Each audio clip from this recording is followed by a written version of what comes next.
il est 8h40. Le fin mot de l'info. Bonjour Raphaël Antoven. Bonjour Patrick, bonjour à tous. Les armes ne sont pas le problème, déclare Donald Trump après la fusillade qui a éclaté dimanche dans une église du Texas qui a fait 26 morts et 20 blessés.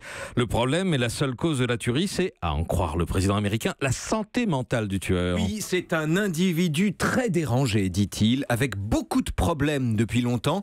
Un problème, conclut-il, de santé mentale à son plus haut degré. Comme s'il était expert psychiatrique et apte à repérer une maladie mentale au plus haut degré chez l'homme dont Jean-Philippe... d'expert voilà. dans ce domaine. Bon, c'est vous qui le dites. Chez l'homme, donc, quand même, le tueur, dont Jean-Philippe Ballas rappelait encore dans son journal de 8 heures qu'il était violent, asocial, qu'il avait des problèmes familiaux, ce qui n'est pas exactement la même chose. Ce qui est fou ici, Patrick, c'est le désir présidentiel que le tueur soit fou, et donc irresponsable. D'autant qu'on a connu le président américain moins compréhensif 4 jours plus tôt, quand il réclamait sans procès la peine de mort pour le djihadiste qui avait fait 8 victimes à New York. Or, à coup sûr, si folie il y a, l'un n'était pas moins fou que l'autre. En même temps, c'est pas très difficile à comprendre. Trump a besoin de dire que l'attentat du Texas est le résultat de la folie pour éviter le débat sur le port d'armes aux États-Unis. Oui, bien sûr, mais ce qui est intéressant ici, ça n'est pas seulement la mauvaise foi d'un président dont le discours sur les attentats varie selon l'identité du terroriste et les problèmes politiques de son geste. Ce qui est intéressant, c'est l'abîme entre sa propre vision du monde et, en l'occurrence, le discours que Trump a besoin de tenir. C'est-à-dire ? Eh bien, pour défendre la responsabilité individuelle du port d'armes, mise à mal, comme le deuxième amendement, à chaque attentat, Trump a besoin, paradoxalement, de déresponsabiliser, en le traitant de fou, celui qui en fait un mauvais usage.